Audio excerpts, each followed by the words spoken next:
Thank you everyone for joining us. My name is Rodney Foxworth. I am CEO of Common Future. We're so excited to be co-hosting part two of this webinar series alongside our partners at Dahlberg. Before we get started today, I want to provide a quick introduction of Dahlberg and Common Future. For those of you who are not familiar with our work and missed our first session, and speak a little bit about what we're hoping to discuss today. At Common Future, we work alongside an incredible network of frontline leaders, funders, and investors to support community-driven economic solutions. Common Future believes in creating power, choice, and ownership within all communities. Our work is really centered around connecting wealth holders and decision makers with community wealth builders through strategic advising, programming, and capital organizing strategies.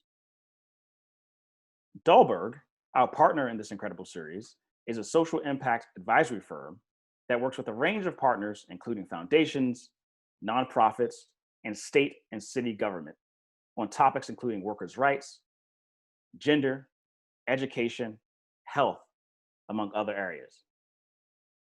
This session was really born from Dahlberg's justice, equity, and economic mobility practice in the United States. We were really thrilled by your response to our first session a few weeks back on what funders need to give up to achieve racial justice. In our lively discussion, we reflected on the role that funders play in contributing to an equitable future, or conversely, in preventing one by upholding white supremacy and clinging onto power. Our panelists spoke about a range of topics, from the need for philanthropy to shift institutional endowments to an examination of the origins of wealth accumulation in this country, drawn from our historic roots of colonization and slavery. As Edgar Villanueva so aptly put, the history of accumulation of wealth is a trail of trauma. We have the opportunity to flip that paradigm and use money as medicine. Put money where the hurt is worse. Today's webinar aims to build from the foundation that we laid a few weeks back. In this session, we're going to go a bit deeper, turning our attention to strategy and applied solutions. We'll be examining the how funders can shift power to communities of color and be true allies to the movement for racial justice. We're thrilled to be joined by an incredible panel of leaders who are pushing the field forward, modeling the application of strategies that have the potential to transform a foundation's culture, policies, and practices, and really reset outdated and unproductive norms. Before we turn it over to our panelists, my colleague and Common Future's Director of Funder Engagement, Catherine Witt, will be grounding us today in our conversation by taking us through a brief summary of the data we collected from attendees from our last session. We'll use this data to lay the groundwork for today's agenda. And with that, I'll pass it over to you, Catherine. Thanks, Rodney. And hi, everyone. As Rodney mentioned, we really wanted the second webinar to be a build and to be responsive to the needs and the feedback expressed by the folks from the first webinar. So after a generative conversation, we were really excited to see the responses from folks, and I'm really excited to share with you the responses that we got today. So I know we don't have time to dig into these deeply. I'm curious how these responses resonate with you all, though, especially now that you all, the folks on this call in particular, are the folks who have self-selected to want to go deeper and who are more likely to be ready and committed to action. So we asked our attendees 4 separate questions, 2 multiple choice and 2 open-ended. The team at Dahlberg synthesized the open-ended responses, and we'll share with you that themed list of the most common answers. Let me go ahead and share my screen.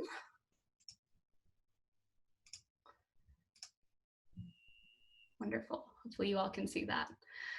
So the first question we asked was, what do you believe are the most critical areas that funders need to change to advance racial justice?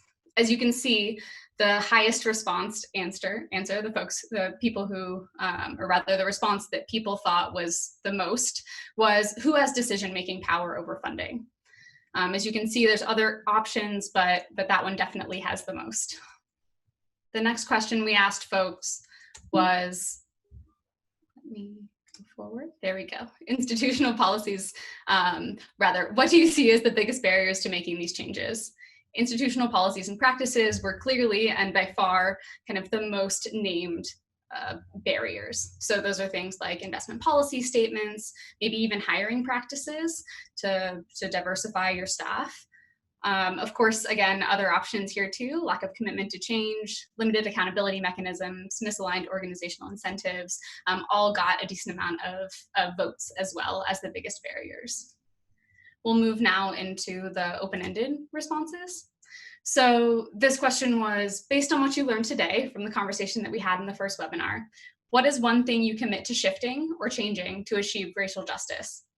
So folks answered these kind of buckets that we, rather folks had a range of different answers, but the themes that we pulled out, that Dahlberg pulled out as the most prevalent are listed here. So assessing and reprioritizing how endowments are used, shifting decision-making power to BIPOC communities and those most impacted by the issues, speaking up and applying pressure internally, and interrogating how wealth is created and educating people's own selves and other folks too. And the last question we asked folks, which really shaped the conversation that we're about to have today, is what burning questions remain for you about how to make these changes? How do we push and influence foundation leadership and boards? How can we shift power and resources to BIPOC voices, causes, and communities? What are mechanisms for accountability that we can integrate and instill within our institutions? How do we collaborate and engage with like-minded peers? So I know that these are not all-encompassing, but let me stop sharing my screen. Hopefully you all can see me again. But we would love to hear kind of your reflections, or if you'd like to have a conversation about this data, please don't hesitate to reach out. We'd really love to connect and dig deeper into it, especially how it resonates with you all. So please know that this webinar will be recorded and shared with those who registered. You all can share questions in the Q&A box below. And if we have time at the end, we'll try to get to a few of them. You won't be able to see each other's questions, but we can see them on the back end. Thank you again for joining us. And on behalf of Dahlberg and Common Future, I'm really honored to introduce Erica Seth-Davies, founder of the Racial Equity Assets Lab, a fellow at the Beck Center of Social Impact and Innovation, and maybe my favorite role of hers, since it means I get to work closely with her. She's a social entrepreneur in residence at Common Future. So right now I'll pass it off to Erica to moderate our conversation today.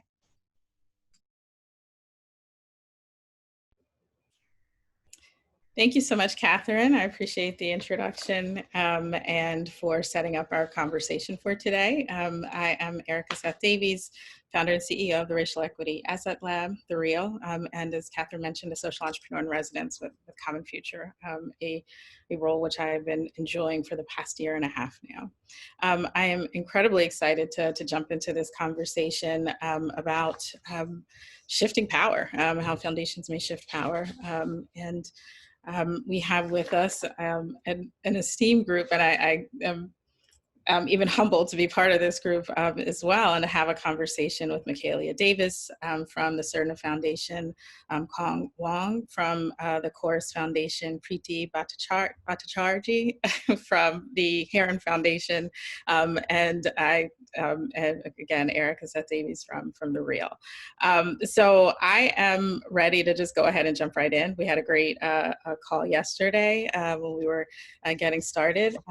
When I asked a colleague asked me what I was doing, and I said, oh yeah, I'm running this webinar, I'm moderating a webinar, and told him the title of the webinar, How Can Funders Shift Power to Achieve Racial Justice? His response was, give the money and get out of the way. It seems so simple, yet we know it is not always that easy. And as a lot of the feedback and the questions from the first webinar indicated, there are things that we've got to do and have to be intentional about to getting to the point of giving the money and getting out of the way, and even how those decisions are made. So I want us just to begin with the end in mind and start with the question, how can we shift power and resources to BIPOC voices, causes, and communities? And we'll start with thinking about what does that mean to shift decision-making power over funding. So I'll just throw that question out, and we'll start with Kong on that one, with the Chorus Foundation, which has a very different background. And so one of the other things in putting this together, each of these foundations operates from a very different space. The only thing that we've got missing is a community foundation, which has donors to deal with. But in your situation, you actually do have a living donor. So if you can just speak to how, in your context, we can think about shifting power and resources. I'll throw it out to you. Great, thank you, Erica, for getting us started. And I want to say just 2 sentences about Chorus so people have some context, or maybe a little bit more than 2 sentences. But you know, we're a private family foundation based in Boston, Massachusetts, and we've been around for maybe about 15 years. But 7 years ago or so, we decided to spend out all of our available assets over a period of 10 years.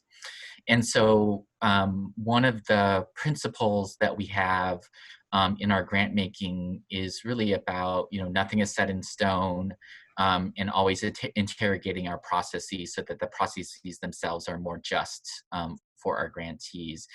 And along the way, one of my personal practices is just always asking, like, why? Well, why are we doing this way? Why are we making these decisions? So I just want to give maybe just 2 examples about the why. So when we started our spend down, when our trustees decided to spend down the foundation, we also shifted our strategy to be much more community-based, and we ended up deciding on focusing on 4 communities. And I asked our trustees when we decided on the first community, you know, can you imagine that there are grantees that we're going to start funding now that we would be funding for the next 10 years through the spend down of the foundation? And they said, yes. And I said, well, if that's the case, why do we need them to come back and continue to ask us for money, whether or not it's every year, every 2 years, every 3 years? And they're like, oh, I don't know. And I was like, well, if we don't really know, can we just give them a 10-year grant at the beginning of this process, and then we don't have to deal with the paper, you know, on our end, deal with the paperwork on their end, ask us for all these reports and grant submissions? And they said, oh, well, let's just do that. So, you know, that was just interrogating like a very simple process around like what many consider best practices in foundations about like we should get a proposal every once in a while. So, you know, that's one way that we were able to shift power, is to say, well, we're just going to give you a 10-year general operating grant. And I should say that has fundamentally transformed and changed the nature of our conversations with those grantees. And a second way that we have been shifting power, this was not something that we did at the beginning of this 10-year process, but we are now in our 4 communities have all transitioned to a community-based decision-making process for our community-based grants. So in each community, we have a pool of funds to fund an ecosystem of work centered on just transition in those communities, and those decisions are now made in each of the 4 communities by community members themselves. We were, you know, as we continued to move through this process, we really understood, you know, we don't know that much about these communities. We're in Boston. Boston is not one of the communities that we're funding. And so why shouldn't people with more knowledge about what's happening in their communities and deeper relationships be making those decisions? So that was just, you know, another set of questions about, well, what knowledge do we really have? Who has better knowledge than we? Who's closer to the ground to understand the changing dynamics in that community? And that's how we ended up with a more community-driven participatory grant-making processes in our 4 communities. Thank you so much for that. Preeti, you have access to a different type of capital in terms of grant making, as well as the endowment and Heron. So can you just share a bit about how you are approaching similarly shifting power and resources at the Heron Foundation, and talk a little bit about your role, what integrated capital is? Yeah, happy to. And I'm glad I'm following Kong, because we've actually stumbled along a very similar trajectory. It sounds like they might have been more deliberate about the process, but I think similar inquiries have brought us to a similar place. So I'm Preeti. I co-lead the integrated capitals at the Heron Foundation. We have affectionately borrowed, which means stolen, the term integrated capitals from RSF Social Finance with great gratitude. And as is the case with them, when we say integrated capitals, we're really referring to the breadth of public and private, direct and indirect, debt and equity, and grants. All of our capital is stewarded, sourced, structured, stewarded, monitored, managed by a single team. And that's really in the spirit of optimizing as many assets as we can activate for mission as possible. In part because, as some people on the line might know, I think we went through a little bit of an identity crisis in the early 90s when we first realized that the business model of a private foundation is pretty much a hedge fund with a giving program attached. And one of the things our board members called to question very early, to their credit, was, does it have to be? Could we be something more? Could we be something different? And we've spent the last 20 years grappling with that question as an institution, trying to figure out how to really unlock the breadth of the assets that we have the privilege and serendipity to steward in service to the mission. And in our case, that's to help people and communities help themselves. And so that early inquiry around what could we be doing differently with the endowment really catalyzed some of the early work we've done in impact investing, particularly in the marketable side. We started out in fixed income, and we can speak to that in more detail if that's useful. But very similar to what Kong described, as we started to try to help people and communities help themselves with the breadth of the endowment, it very quickly became apparent that doing that required actual community relationships and actual community context, which seems obvious in hindsight, but I'll tell you, there's a lot of this space that doesn't necessarily appreciate that depth. And so one of the things that we found ourselves having to do in service to the work was create deeper, more authentic community relationships across a wide spectrum of community partners, which includes community organizers, which includes civic leaders, which includes private equity players, which includes community foundations, which includes DFAs and CDFIs and CDCs, really includes formal local leaders and informal local leaders. And sometimes those are the same, and very often they're different.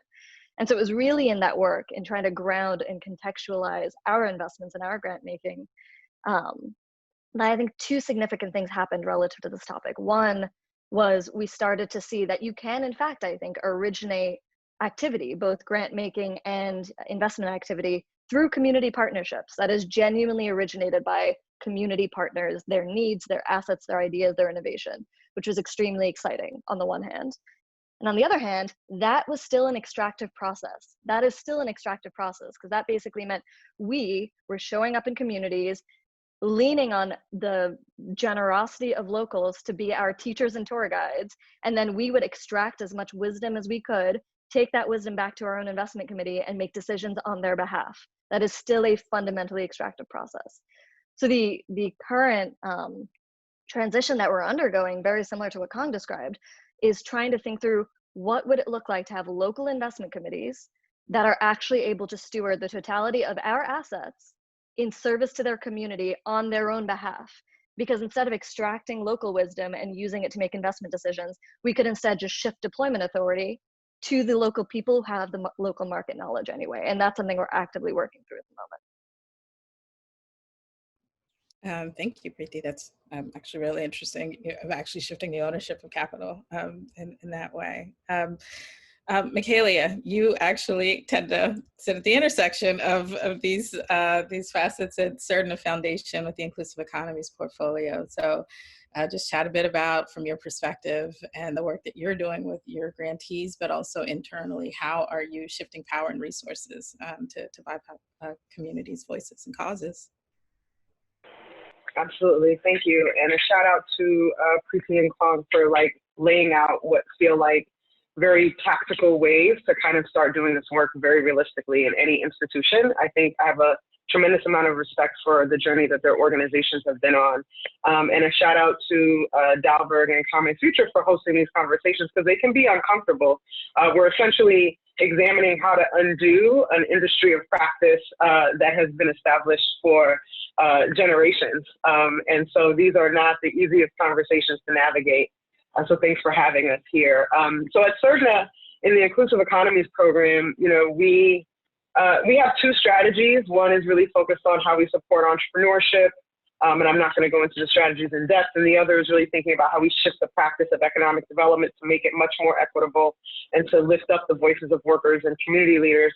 And I think, when we talk about shifting power in the context of the work we've been doing, one is how we think about what power looks like and what power means. I think that oftentimes, even in the context of working with our partners, there's an inherent power dynamic that shows up with the funder and the grantee partner relationship, where very traditionally it is one directional. It is, here is this theory that we came up with, from a very academic lens, that we've done a full landscape analysis on an issue, but we haven't actually understood how folks actually experience that issue, because a theoretical analysis of an issue is very different from its realized experience for folks on the ground who are combating it every day. And so I think that there is a sense of power that we try to embed in our work, that is really about how we listen with, how we partner, and how do we actually define what is credible.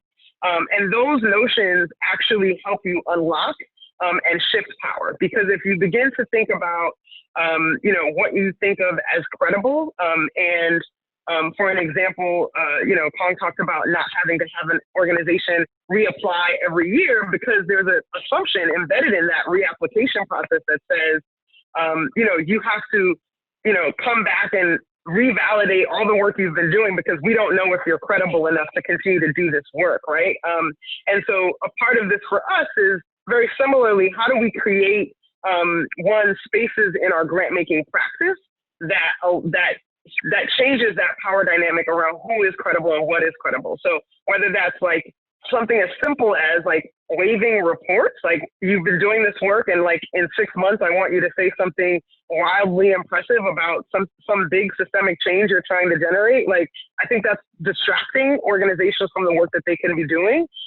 And realistically, it's, for years, I think that has been used as a tool to deny smaller organizations who don't have the someone on staff that, worked at McKinsey for many years and can do beautiful PowerPoint decks, or design a really nice report. It has in many ways denied many of those smaller organizations the opportunity to continue to be funded and grow, right? And so I think that we actually have to shift the way we think about what is credible, and also who is credible, because oftentimes I think in our search for new grantee partners, in our strategies, we do a couple of things. One is we come up with the strategy and then we tell the world, like, this is exactly how it should manifest in the world.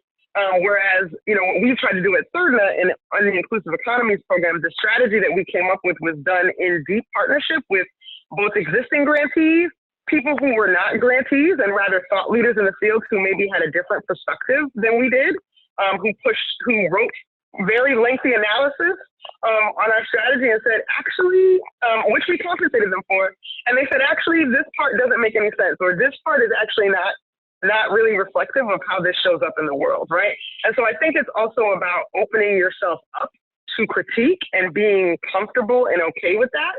And that's a big step forward in how you actually begin to shift power, both your orientation to what power looks like, which again, in our opinion, is, thinking about who is credible, what is credible, how do you validate who is credible, and also like how you share your strategy and your thinking with the world. Because it is oftentimes very one-sided, and how do you actually create open spaces to get that feedback back from people? I know I'll pause there because I know we have a lot more to talk about, but as you can tell, I could probably go on about this. Well, from the head nods and actually some of the questions that are starting to pop up, actually, this is I think is something that people actually want to dig deeper on. So I'll go ahead and continue to pull at that thread. And what are some of the actual tactics for developing those partnerships, and how does that shift accountability? So, the reality is we operate in these institutions where everything is about like, who's the next person in the hierarchy or the next group in the hierarchy that has to approve this thing that I'm doing. But what we're talking about here is shifting, like, to whom are we accountable? How is that understood by the partners that we're working with? either shifting actual decision making, or again, who's credible to decide what a strategy should be.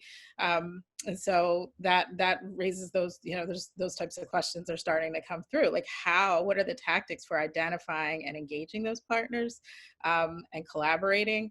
And then where does the accountability continue to exist in those relationships? So Kong, I'll start with you, just talking a little bit more about that model that you were sharing.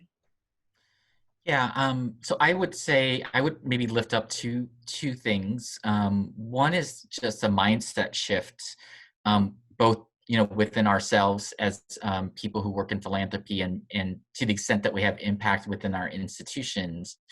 When I started working in philanthropy a very long time ago, I think I was indoctrinated into a mindset that as a program officer, I'm a curator. So I develop a strategy, or our team develops a strategy, and then I curate organizations and projects that advance that strategy. So I make a lot of, judgment decisions about, oh, here's my strategy, here's the pieces. Are you part of these pieces, or are you not part of these pieces? And I feel like today, what I would assert is that really our role in philanthropy is as a facilitator. There are actors in any space of change that we're trying to make, and how do we facilitate a set of connections amongst these actors, maybe a set of different understandings of what's needed. But if we're trying to facilitate change, it's very different than being a curator, which is really a judgment decision rather than a connecting and relationship building type of role. Really, in my personal practice in philanthropy, the best way to build relationships is honestly to spend time with grantees and people on the ground, even those who are not our grantees, and be very transparent when you're in communities about why you're there. You're a funder. Okay, they expect there to be money to be brought in that community, and not every time that you're in a community can you bring more money, or money that is flowing differently into it. And I think people really respect the transparency and not wonder. It's like, oh, if I have a meeting with you, are you going to fund me later or not? I think we can sometimes say, honestly, I can't do that right now, but I'm trying to learn what's going on. But it's really the time that you can spend in communities that helps you better understand and what's going on, but really build those relationships with community members. And part of that, this will be my last point, is just don't be the person who sits there and asks a whole bunch of questions of the communities. Really make the space for them to ask you questions, because I think some of the times that have been really impactful for our thinking around our strategy has been when community members have challenged our strategies. Well, why are you making these types of decisions? Why do you think this is important? And to be honest, not all the time did we have great answers to that, right? They were based upon a set of assumptions. And when we have people who can challenge our assumptions and help us iterate our thinking, that's when we're in a trusting relationship. Thank you. So let's talk a little bit about this committee, these investment committees that you set up, Preeti. So tell us about accountability, how you are going about setting these up, and the decision-making process, and how that's shifting, some of the details around that. Yeah, happy to speak to that. And I also just want to pull on a few threads that have already been raised, because I find myself just nodding my head off. Relative to what Kong was describing, I think so many of the bad best practices in this space come from what I've been jokingly calling the tyranny of additionality. The idea that foundations are so desperate to show additionality relative to our own dollars that we force grantees to go through these elaborate reporting requirements and jump through these elaborate hurdles and show how we gave you 36 cents and therefore you were able to educate half a child. I mean, just the mechanics alone and the arithmetic alone are so convoluted. And frankly, the folks who tend to bear the burden of that are the nonprofits themselves. And so just acknowledging that our quest as a sector to show additionality and show proof of additionality, I think is at the root of so much of this hurt. And I use the word hurt very deliberately, because it is hurting people, it is absorbing resources, it is distracting leaders and organizations from their core work. And the flip side, if we release ourselves from the tyranny of additionality, it means that we as foundations might need to embrace some messiness. When somebody says, what have you accomplished in the last year? You might not have a clean answer. You might not have an easy answer. And I actually think if anybody is uniquely positioned to own that messiness, it is funders who operate from a position of privilege. It should not be nonprofits who bear that burden. We should learn how to navigate that ambiguity. So that is one soapbox I will offer. Relative to partnerships, which starts to get us into the committee conversation, we find partners every way we know how. Some of that's through good old-fashioned kind of boots on the ground investigative inquiry. Like if we're in a community, if I take a taxi, I will ask the taxi driver, who are the cool organizations in the neighborhood? Where is their activity? What's a cool nonprofit? Tell me something you're passionate about. Who's a leader in the community? If who's somebody you respect in the community? A lot of that is person-to-person interaction. We also do logistical work. Like we will comb through city council meeting minutes to figure out who shows up. What do they say? Who are they speaking on behalf of? Who are they representing? Who are they in opposition to? Who's being brave in their opposition to the status quo? A lot of that stuff shows up in city council meeting minutes and town hall meetings. And relative to that, part of what I think is implicit in a lot of what we're all collectively saying is that there are pre-existing ecosystems in every one of these communities, which again, sounds obvious, but just acknowledging that and identifying folks who are already operating within those ecosystems and within that infrastructure and advocating on behalf of the underserved within that context, they exist. And again, it's incumbent on us as funders to do our homework to find them without necessarily forcing nonprofits to operate as local tour guides and introduce us to all of those people. Like we can Google, we can read local newspapers. We have subscriptions to local newspapers in every community that we operate in. We do a weekly news digest. Like it is on us to stay on top of what's happening in these communities. And our partners and grantees should not be responsible for getting us up to speed on things we could read on the homepage of a local newspaper. The last thing I'll say relative to the committee, which also kind of takes us to capital deployment, is once we have an established relationship, and similar to Kong, most of those relationships are funded by general operating multi-year support in order to create more trust and create a healthier dynamic within the relationship. We lean on our partners as actual thought partners who help inform the investment decision making. So when we're looking, for example, at a potential affordable housing investment in a community, there's good affordable housing, there's bad affordable housing, and there's a lot in between. And the only way to really know what's in between is to talk to local residents who know the housing units, who know the context, who know the landlords.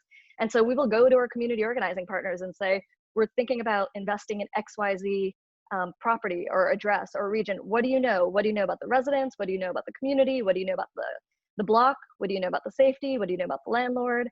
And if they tell us that, they tell us not to invest in that investment, we likely won't. I mean, that is true partnership. We are operating in service to people who have local context. And I think that advisory role as our partners help us make investment decisions helps reinforce the fact that this is a true partnership.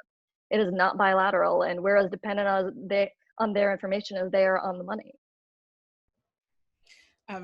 Thank you. Michaela, you started us down this particular pathway. I don't know if you had anything to add at this point, but as an actual project, that can be really hard to do, right? With these massive portfolios and trying to know communities. So how do you go about Well, I don't want to spend too much time on this because Preeti kind of hit it on the head, which is, I think, two things. One is foundations, we tend to, in every of the foundation spaces I've been connected to or have directly worked for, we outsource a lot of work. Like we hire consultants to kind of do all this landscaping work but to be honest, what our team and what many of the teams at Certain does and has taken on is doing, becoming Inspector Gadget, doing the legwork and the research and, when it comes to actually understanding what grantees are doing, they're already putting out, because we're a national funder. So a lot of the organizations we fund with are already putting out a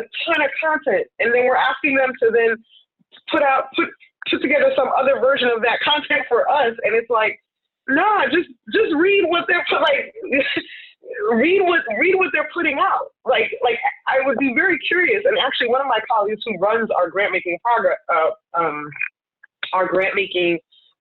department, grant making and learning, John Goldberg, he talks about instead of using reports, did the grantee recently, put out a video? Did they what are they doing that is just a reflection of the work that they're doing? And in many ways, that's it. In terms of I know that there was a question about accountability and still being able to get that information. I also agree with Preeti. There has been many instances in certain parts of our strategy where we lean on grantees in a way and really in a thought partnership relationship to say, like, this is a direction we're thinking of moving. You know, what's your feedback? What's your experience? You know, is this valid? Like, because there's simply no way that our team, which is a 3-person program team, and the issues that we work on, there is no way that we are ever going to be smarter on these issues than the people who are actually working on those issues every single day. Like, and the idea that we can be is simply delusional. It's just not possible, because they literally wake up and go to sleep, and this is what they do all the time. So it's like, are you actually inviting them to be a part of a conversation when you want to dip into a new strategy area? Like, are you inviting them to, like, explore with you a new partnership model? And do you even have a period of time with which, as you're engaging with your current grantees and reading their content and digging into their, you know, whatever the tools are, you know, whether it's your local, you know, Preeti, I love this idea of, like, the newspapers that you subscribe to. We also like listen into the podcast and all of the other non-traditional content that folks are putting out in the world that help us understand and stay connected to what grantees are doing. So I think that there's a lot of work, and Kong actually kicked us off on this, which is like reorienting how we see our role.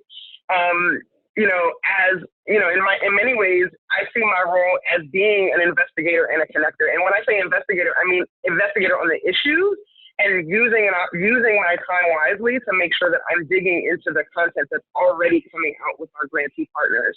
And then taking that, to be honest, and saying, how are we helping that not just sit with our organization, but then there's also, you know, data and information is power. And we collect a lot of it in philanthropy, and what we do with it matters, right? And so I think also helping to weave and connect across other partners and getting access to information, I think, is equally as important. And it's shifting the mindset of really being a learning institution.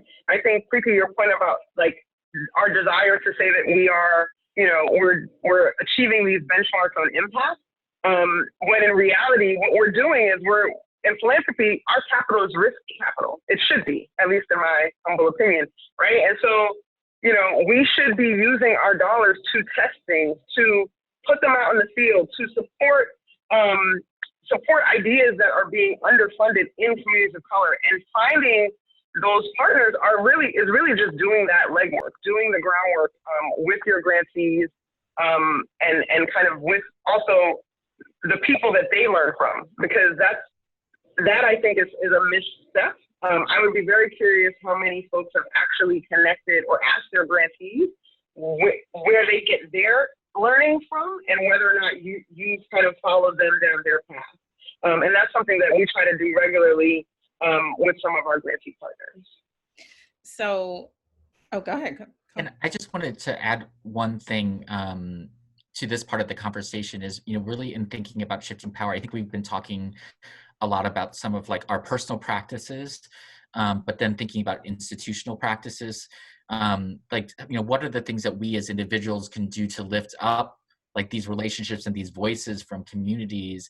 And I would just encourage, you know, everybody to think about, like, where are you, like, in small ways, sometimes even have that ability to lift up a voice in the community. So, you know, if you're working with if you have a program director above you, it's like, well, maybe instead of having you translate everything from your community to your program director, it's like, well, why don't you get on a call with some of these community members?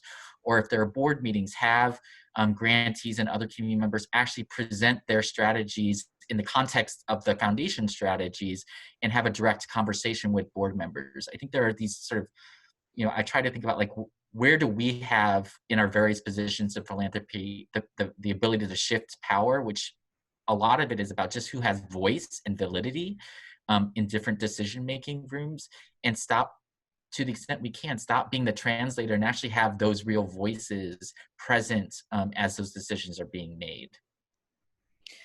That's an excellent point, and actually speaks to one of the questions that came up from one a participant, and asking to speak directly to the reality that very often organizations led by Black, Indigenous, and other people of color just aren't given even the flexibility to articulate impact, because what they're working on is so deeply rooted in a system that people are only now beginning to question. And so sort of what you've offered up is are different strategies from where you sit, right? Like, it doesn't require board permission to operate differently with communities, with existing grantees, finding new grantees, working in partnership.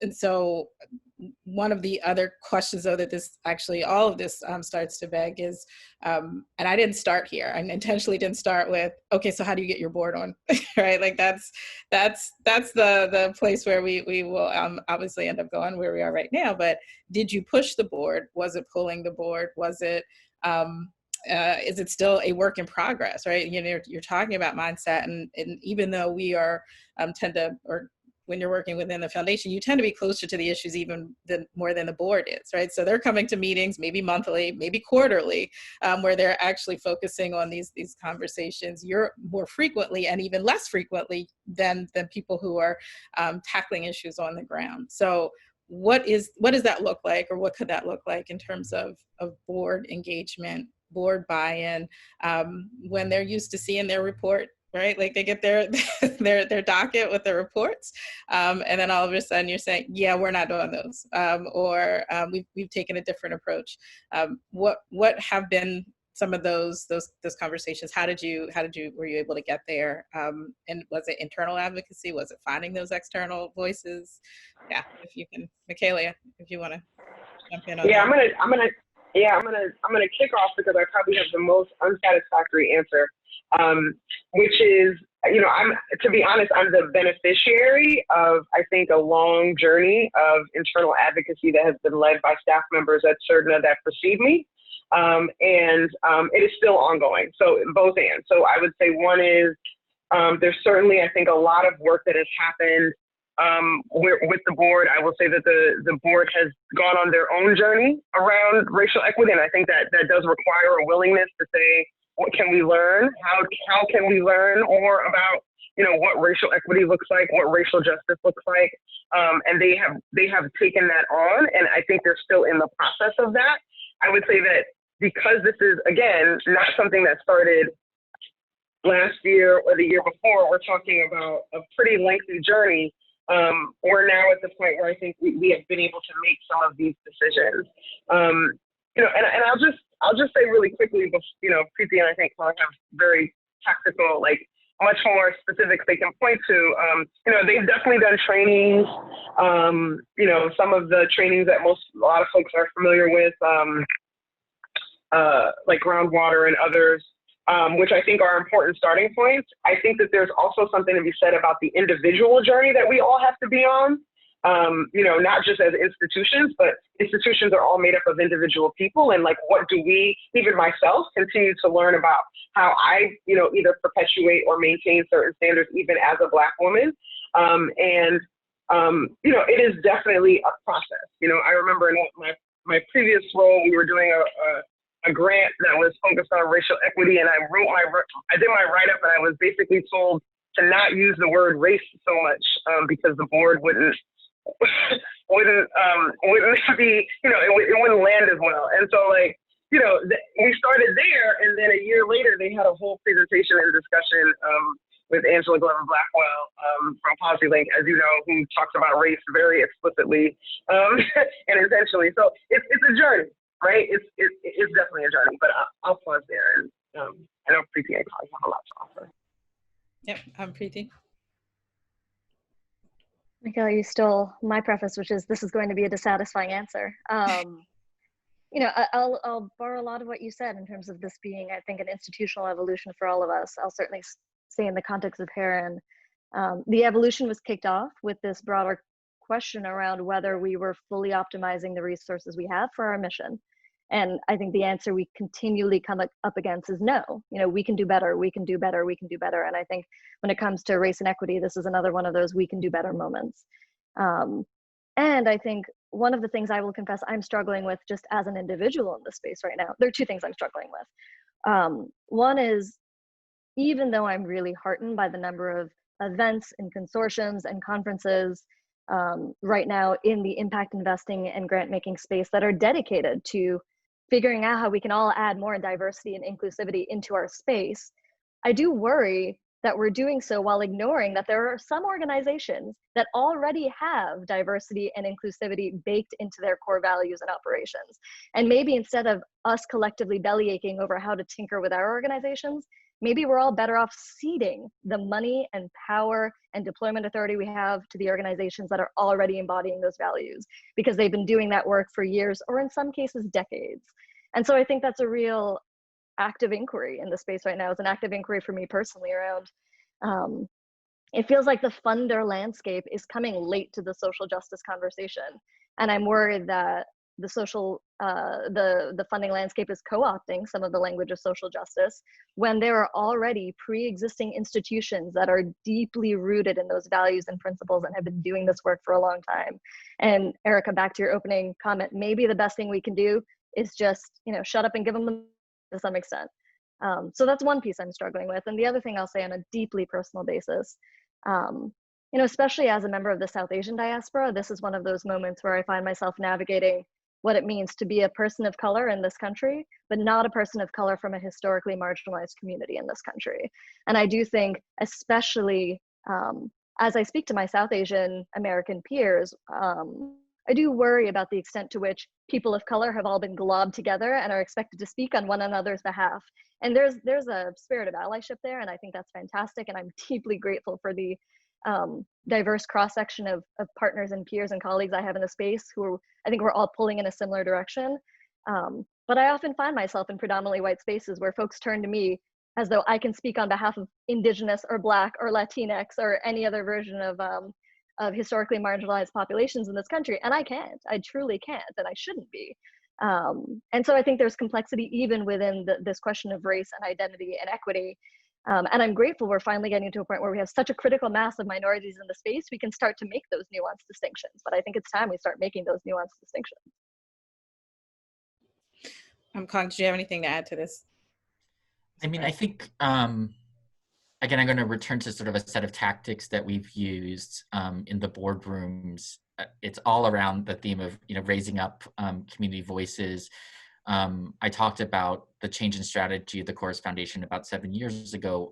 To inform that, we commissioned 6 thought papers, white papers from our grantees. We paid them for it to answer a question about like how could we as a foundation have a greater impact on climate change, which was where we started as a foundation. So that was one way to lift up the voices. We could have commissioned experts from any number of places, but we're really focused on our grantees.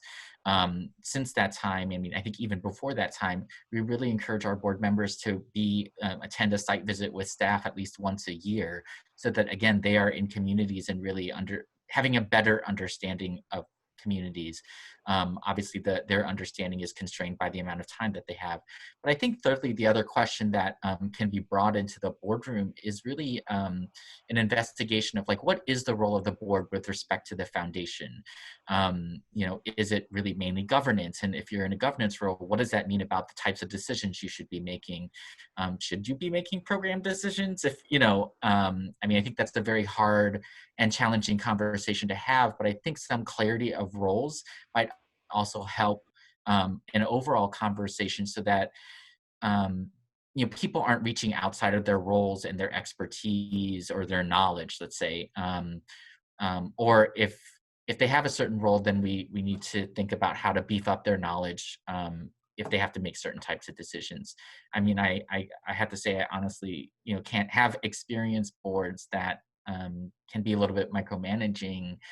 And I also think about what role I played as a staff member to empower them around micromanage. Am I, writing up these huge dockets when really the amount of information they need to make a decision at a governance role is very different than a detailed, honest, like regurgitation of everything a grantee is doing. So I think some conversation about like, what is the role of the board? What is the role that the board understands to have, and what's the type of information they need in order to fulfill that role can be very important. Thank you for that. So my next question is going to be around something that foundations do not often do, and that is talking a little bit about unintended consequences and missteps in this work. So it's not a question of if, it really is a question of when, right? Like, this is going to happen. There are going to be, even with the best of intentions, and we know intentions don't matter when the impact is X, right? And so what have you learned? What have been some of those unintended consequences? How did you resolve them when they came up as you were going through, either as an institution or as an individual, shifting resources and shifting power when you could into Black, Indigenous, and other people of color led communities and organizations over this time? Preeti, we'll start with you. All right. Yeah, I've got a long list of mistakes we and I specifically have made. I'll offer, I guess, two quick ones. One is more investment focused for any impact investors in this space. You know, when we first came to the impact investing landscape with a mission like to help people in communities help themselves, our kind of theory of change led us to think that we should be investing in companies that created jobs for low-income people. Ideally created good jobs with ladders of opportunity and salary floors and could sustain family-sustaining wages. And that felt right. That felt really defensible, given the thesis, given the mission statement, and given the state of the market. Those felt like investments we would be able to find. And so we designed an elaborate set of screening and stewardship mechanisms to find and make those investments.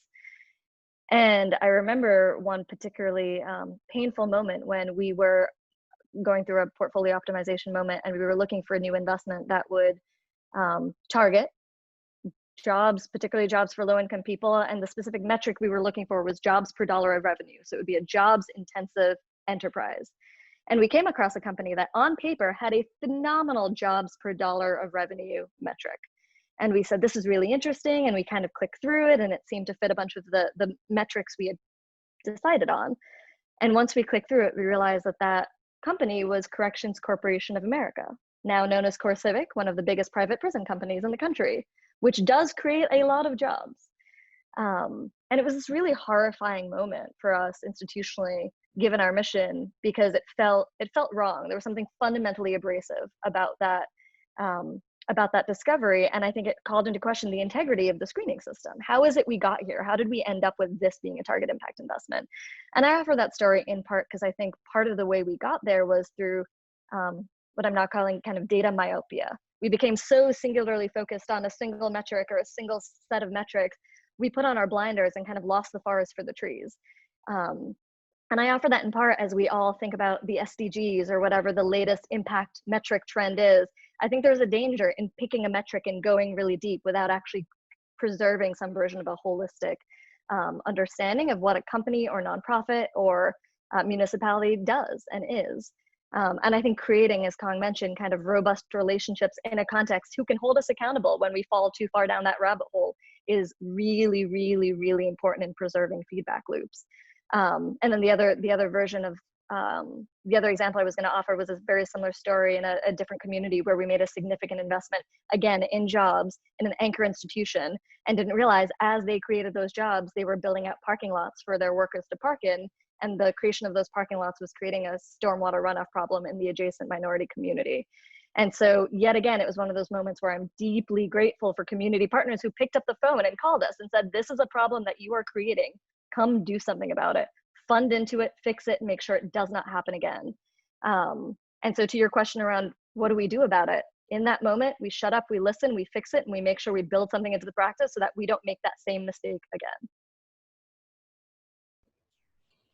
Michaela, do you have any? Yeah, I mean, we funded a project once that was intended for a very small, very, very small community organization in NOLA. And because they were so small, the project, of course, went through a larger, more established organization. And we got feedback that, that wasn't working out for them. But because of the stature, and it was a BIPOC-led larger organization, And because of the status and who they were, it became difficult for them to even get that feedback to us. Essentially they were describing being blocked from even being able to like engage directly with the funder that was, supporting that activity. So, I think that's where, the points that have been raised earlier about how you create opportunities to actually be directly connected to, when we say community, like who do we define in the universe of community, right? So if the end user, like, are we actually connected to like the folks who ultimately are supposed to be the beneficiaries of this work? And I think that was a real learning for us, because we had been disconnected from the group that we really ultimately intended to serve. And it was just a reinforcing of something that we constantly check ourselves, the colloquial, all skin folk and kin folk, right? So like, just because folks, yes, I said it, Erica, just because, folks may, present as, people of color, like that does not mean necessarily that they have the orientation that's necessary to do this work. So, that's what I would offer to this question. Sure, thanks. So that track record matters. I got it. Kong, do you have anything to offer to the mistakes? Yeah. I mean, I think as you said, there will be mistakes and there will be harm done. And the question is like, how prepared are we as foundations to address and remedy the harm? And that remedy itself shouldn't be on the backs of our grantees and shouldn't, or to the best that we can, create other harms as well. So, one example that I talked about the 4 communities that we funded in each of these communities, we fund what we call our core grantees. So these are the organizations that receive multi-year general operating support. And then we have funding for the ecosystem of work that's connected to them. And in one community, we chose 2 core grantees who have had a long-term work in a community, but then we heard from a trusted individual in that community. It's like, well, there's a 3rd organization that should also be a core grantee. This is one that's actually only focused on this community, is led by is African American, and led by sort of a native of that community. Why haven't you fund this person as a core grantee? So we went through a series of conversations about this, and then ended up funding this organization. But along the way, I think our other grantees were really concerned that we were going to take, a pool of money and then redistribute it so that they could potentially have less money. And I think we just had to, we made the decision ourselves, like this decision is not going to negatively impact any of the decisions that we've already made. And I think we can't underestimate, and I don't think anybody does, but sometimes we need to have like the very specific examples of like how challenging talking about money can be, especially when we're often bringing in large amounts of money into a community, and that itself can create challenges in the community. So we just need to really have our ears open, I think, and be ready to listen when someone challenges us about like, what you're doing also has this other consequence. I don't think we honestly can foresee all of the consequences, and nor do I think we can spend all the time to do that. But we can move forward with a set of principles, try to apply them very diligently. And then if there's harm, like we need to be ready to remedy that harm and address it sort of front and center and immediately, right away, because I think sometimes even our internal processes to figure out, well, what happened and what are we going to do? And then we come back 5 months later with a solution. Like that 5 months is a really long time for somebody on the ground. So we need to think about how our own infrastructure is organized in order to act quickly when we recognize something is wrong. Preeti, looked like you were just about to jump in. I was just going to say, Kong, that reminds me of a intervention that we've heard about. We haven't implemented ourselves, but I thought was really clever, of funding local investigative journalists in the places where funders operate, so that there is an on-the-ground accountability mechanism. In as much as something goes wrong, you've paid for somebody to basically tell you that. So I thought that was an interesting idea. That is one. Michaela, was there anything else that you wanted to add to? No. So one more question around collaboration, even outside of your organizations. Have there been some key collaborators, co-conspirators, or ways that you have been able to collaborate either in the field with other foundation partners to move resources or to shift decision-making within your own institution? So, you know, who mentioned Angela Glover Blackwell from Policy Link and having, who's brilliant, and I love using her curve cut effect anytime I can. But are there other voices that have been useful, other partners or ways of partnering that have been useful for this work for you all as well? I'll jump in. So there are so many. You know, I am a huge fan. He opened up our session today, but Rodney is a brilliant voice and mind on these issues, as are you, Erica. Have been doing this work for really quite some time. Some of our other partners that I think really kind of have just a great analysis on this, particularly as it relates to like the intersection of race and our economy and how we secure justice around that, is Lauren Jacobs of the Partnership for Working Families. Really just sharp and spot on. I'm going to pause because I could like go on for really long and see if Preeti and Kong have others to add. Feel free to jump in. Partners, or even just ways of collaborating. You know, have you kind of formed funding partnerships or kind of moved some decision or money in a way that you couldn't get through your own organization? You had to you know, work with someone else to get something done. So. Yeah, I think, you know, there's two strategies that we've employed. One is we have a number of our grantees who do sort of movement trainings. They're movement support organizations, and we've tried to participate in those trainings as appropriate, partially to build with our grantees, partially to better understand some of the theories and practices undergirding them. And we've worked with a number of those partners to modify those trainings for philanthropy.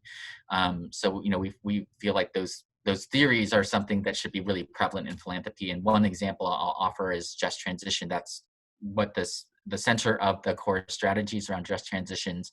We stole that from Movement Generation, one of our grantees, and then we held a just transition training for a number of funders probably about 5 years ago now. And we've heard back from a number of those funders about how transformational that training has been for their own practices. And I think a second area of sort of engaging with other philanthropies and trying to change practices is really through philanthropic networks. So there are a number of sort of progressive philanthropic networks who, you know, we work closely with, and many of them have cohorts for engaging with individuals in philanthropy. I'm thinking about Neighborhood Funders Group, Justice Funders, Edge Funders Alliance. Full transparency, I'm on their board, but there's a number of them who have engagement programs for individuals in philanthropy to really build their network of peers to provide support, but also iterate practice and thinking. And I think for me personally, those networks have been really important in my own development as a individual in philanthropy. I know we're short on time, so I'll just rattle off a list of folks who have been incredibly generous about helping us navigate the participatory capital deployment landscape, because that is new to us and we are latecomers to that party. The Ujima Project, Thousand Currents, certainly Common Future. Namaka Agbo is phenomenal in this space. Main Initiatives, very place-based, but does really thoughtful participatory work. And Lourdes Sherman at Lincoln Land Institute has helped us navigate all of the participatory work we described as it intersects with municipal finance, which is its own beast, and she's phenomenal at helping us through that.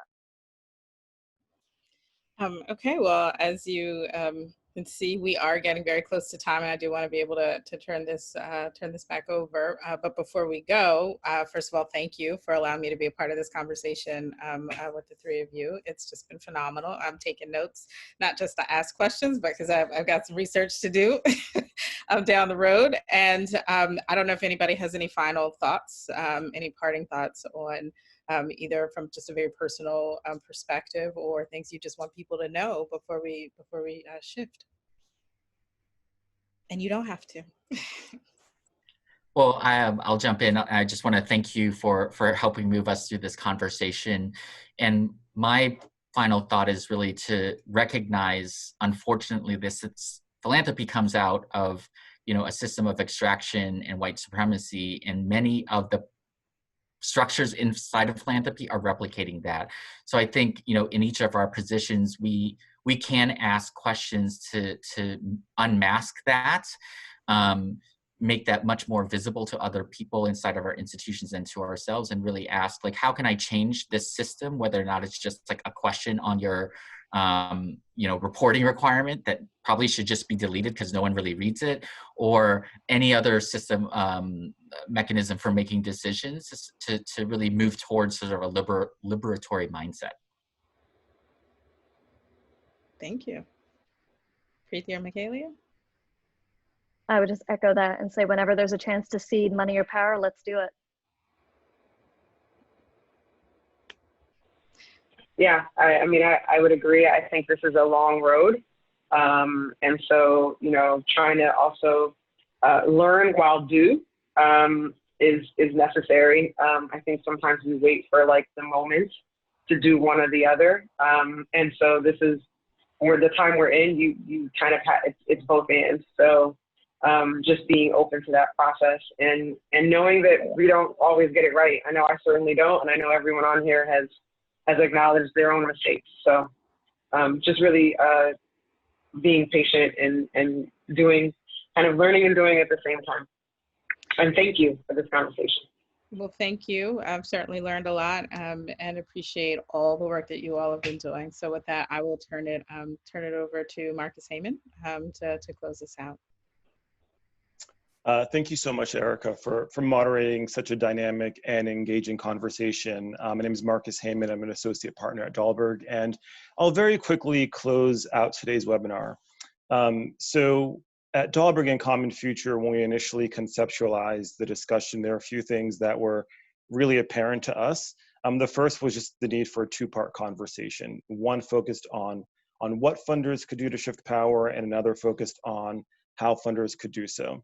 The second is we understood that while this webinar series has been very much focused on funders, that we equally as advisory firms, and many of you in the audience today who represent nonprofits and research institutions, we all need to begin to really interrogate our collective role in upholding white supremacy and our practices and our policies and norms. And certainly the conversation today, I think, gave us a lot of a starting point for that interrogation. And the third is something that both Common Future and Dahlberg have spoken about in the past, is that we can't really achieve racial justice without greater emphasis on economic justice and the ways in which wealth and wealth extraction undergird this work. And I was really appreciative myself of that conversation, both at the beginning as well as at the end, and some of Kwang's closing remarks. So we're really excited to have contributed to such an important dialogue, and I just want to give a sense of what comes next and how we plan to take this forward. So in our partnership together, Dahlberg and Common Future, we will be co-authoring a piece in the coming weeks that distills some of these insights and invites those who are interested in continuing the conversation to continue to engage with us. And in the spirit of co-creation, we'd certainly be looking to help shape ideas as we all grapple with these topics. And we'll hope to share that piece in mid-September. And so with that being said, on behalf of Dahlberg, Common Future, a big thank you to our wonderful moderator, Erica Davies, and our panelists, Kwang, Preeti, Michaelia, all the participants and members of both of our teams who helped put this webinar together. We're really excited to have been part of this conversation, and thank you very much for joining. One last note is this is part of a broader series on shaping an equitable future. And so the next webinar will take place in September, and that will focus on the intersection of racial justice and voting rights. So thank you all very much, and have a great rest of your day.